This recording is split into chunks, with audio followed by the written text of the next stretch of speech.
Hey beautiful people, welcome and welcome back to my channel. Riya this side and I'm a cabin crew by profession. And yes, I know that you know that today's video is gonna about my cabin crew interview experience with Air India. So now the thing is that how it all started. So it was a random day. I was just randomly scrolling Instagram. So I used to follow Air India. I'm still following Air India. But उस दिन I was just scrolling and मेरे सामने एक post आया and उसमें जो कि air India ने डाला था और उसमें लिखा था we are hiring for female cabin crew. So I read all the requirements, I read everything and then after that I decided to give it a try. तो मैंने अपने पेरेंट्स से पूछा and they said go. Obviously कौन ही parent मना करेगा जब उनके बच्चे जो हैं वो इंटरव्यू के लिए जा रहे हैं. तो यस, उसके बाद मैंने अपना रिज्यूमे प्रिपेयर किया अच्छे से step by step and after that next day I went to the interview. तो इंटरव्यू में जाने के बाद जब मैं वहाँ पहुँची आई वॉज लिटरली शॉक्ड. क्योंकि वहाँ पे इतने सारे लोग थे और मैं ऐसा अंडर कॉन्फिडेंट हो गई थी कि अब क्या होगा. लाइक ऑब्वियसली इनमें से कितने लोग होंगे जो एक्सपीरियंसड होंगे, इनमें से कितने लोग होंगे जो मे बी थर्ड या फोर्थ टाइम आए होंगे, उनको ज़्यादा एक्सपीरियंस होगा, उनका एटलीस्ट नर्वसनेस थोड़ी सी कम हो गई होगी कंपैरेटिवली जो फर्स्ट टाइम आए होंगे. तो I was quite nervous, under confidence also. So हुआ क्या, देन मैंने सोचा ठीक है अब यहाँ तक आ गए हैं तो let's just give it a try and आगे बढ़ते हैं. तो मैं अंदर गई, मैंने अंदर जाके वो अपना चेस्ट नंबर लिया एंड चेस्ट नंबर मुझे मिल गया था 119 समथिंग करके. उसके बाद मेरा फर्स्ट राउंड था जीडी राउंड. तो जीडी राउंड में वो लोग क्या करते हैं 10-10 का ग्रुप्स बना के आपको बिठाते हैं जहाँ पे आपको एक ऑन द स्पॉट टॉपिक मिलता है और उस टॉपिक में आपको बोलना होता है. तो येस, हम लोग को भी टॉपिक मिला, हमने बोला and I clear the first round. So I was very happy कि मैंने फर्स्ट राउंड क्लियर कर लिया. तो yes, but still I was dreaming कि literally I clear first round. मुझे बहुत खुशी थी कि मैंने पहला राउंड भी क्लियर कर लिया है. तो उसके बाद हमारा सेकेंड राउंड BMI था. दिस वॉज द राउंड जिसमें मुझे बहुत डर था क्योंकि yes it was my second interview. क्योंकि पहले इंटरव्यू के टाइम पे मेरा BMI में कुछ प्रॉब्लम हो गया था, जस्ट इतना सा प्रॉब्लम हो गया. I will share that incidents with you in another video, but for today I'm just telling you ऊपर से. तो और मेरे जो फर्स्ट और सेकंड इंटरव्यू का जो गैप था बीच का वो सिर्फ 10 दिन का था. 10 दिन के अंदर मैंने खुद पे काम किया एंड देन मेरा सेकेंड राउंड वहाँ पे क्लियर हो गया BMI जिसका मुझे डर था, बट लिटरली वो क्लियर हो गया. फिर उसके बाद नेक्स्ट राउंड मैंने क्लियर किया एंड देन आता है पर्सनल इंटरव्यू राउंड.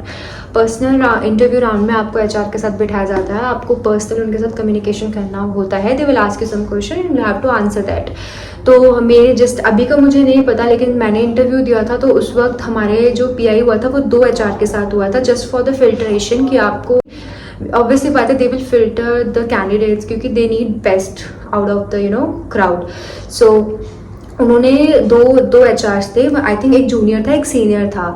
तो जूनियर के साथ मैंने अपना पर्सनल इंटरव्यू दिया and from there I got clear for the next round. मुझे वहाँ पे पिंक कलर का वो स्टिकर मिला and I pasted it on my chest and then I went to the another HR. उन्होंने जब मेरा नाम अनाउंस किया वो थोड़ा सा उनको देख के डर सा लग रहा था क्योंकि स्टार्टिंग में जिन लड़कियों का नाम आ रहा था उनको या तो PhD मिल रहा था और उनको या तो वो स्टिकर मैम रिमूव करने को बोल रही थी which means they are not selected. PhD which means मैं आपको PhD means kind of selected. तो मैं PhD का आपको अलग से बता दूंगी क्या होता है PhD.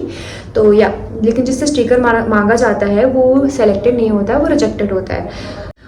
तो फिर उसके बाद मेरा नाम अनाउंस हुआ and I went to her. मैं बैठी वहाँ पे एंड उन्होंने मुझसे क्वेश्चन पूछे and with the grace of God I was able to answer those question and she also asked me about my home town and because she really want to go there she was asking me about the places where she can visit. तो मैंने वो भी अच्छे से elaborate कर दिया. वो तो मैं सबसे अच्छे से कर पाती हूँ, ऑब्वियसली कौन नहीं कर पाता अपने होम टाउन को एलैबोरेट अच्छे से. So yeah, that's how it all went. उसके बाद she told me that Riya wait for 10 to 15 minutes, I will let you know the results. तो मैंने एक दिमाग वाली बात है ऑब्वियसली उन्होंने डिमांड कह रही हूँ, उन्होंने आपके स्टिकर के लिए नहीं कहा, उन्होंने आपको PhD में नहीं डाला which means you are selected right. तो मैं बैठ गई and I was literally praying कि प्लीज़ गॉड जो मैं सोच रही हूँ वैसा ही हो. And now the moment comes when ma'am आती है बंडल्स लेके. Those who are selected, we were not sure कि वो बंडल्स सेलेक्टेड है नॉट सेलेक्टेड है, बट ठीक है थोड़ा बहुत आइडिया लग जाता है कि हाँ ठीक है सेलेक्टेड है. उन्होंने मैम ने अनाउंस किए name one by one and then came Riya Thakur and I was like what, literally I got selected. I was literally pinching my self. उसके बाद मैंने अपने पापा को कॉल किया that I got selected. He was also shocked, but ठीक है, you should be happy, you should be grateful for that day that you have got this today. And I'm literally still grateful for everything, literally.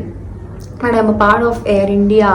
People are, you know, coming from other airlines. They are leaving the airlines just to be a part of Air India because Air India is a airline which gives all the perks, everything which a cabin crew needs. So yeah, that's why I'm very grateful. And then after उसके बाद क्या होता है कि आपको उसके बाद आपको मेडिकल के लिए भी जाना पड़ता है. डोंट यू थिंक कि ठीक है इंटरव्यू दे दिया यू आर सेलेक्टेड. नो, आप मेडिकल में अगर रिजेक्ट हो गए तो यू कांट गो फर्दर. तो येस, आपको मेडिकल के लिए भी क्लियर करना, आपको मेडिकल के लिए भी रेडी रहना पड़ता है, मेडिकल भी क्लियर करना पड़ता है. उसमें आपका टॉप टू बॉटम सारा टेस्ट होता है जो कि आपको क्लियर करना होता है. उसके बाद मेरा आ गया ऑफर लेटर और ट्रेनिंग के लिए मुझे आना था Bombay. So now I am here in Bombay and it will take, and my training is about to end. It will take 1 more month to end. So yeah, let's see कब ख़त्म होता है. कुछ मतलब ठीक है, कुछ डिले चल रहा है कंपनी की तरफ से, इसलिए हम लोग को थोड़ा टाइम लग रहा है हमारे बैचेस को. हमारे नहीं क्या, बहुत से बैचेस है, 3-4-5 बैचेस है जिनको टाइम लग रहा है. तो यस, अभी बैठ रहे हैं, वेट कर रहे हैं कि जल्दी से ट्रेनिंग ख़त्म हो और हमें फ्लाई करने को मिले. एंड यार ट्रेनिंग में आपकी ट्रेनिंग भी होती है और ट्रेनिंग में आपको एग्ज़ाम्स भी देने पड़ते हैं. एंड यस, ट्रेनिंग थोड़ी सी डिफ़िकल्ट होती है, बट मैं कह रही हूँ कि अगर आपने क्लास में ध्यान दे दिया, ट्रेनर क्या पढ़ा रहा है आपने उस चीज़ में ध्यान दे दिया, you are good to go. मतलब ठीक है, सब सही है, आप कर सकते हो क्लियर. एंड या घर आके उस चीज़ को रिवाइज़ करें एंड देन नेक्स्ट डे वो लोग पूछेंगे क्लास में, वो भी रिवाइज हो जाएगा, तो आपके दिमाग में वो चीज़ें बैठ जाएंगी.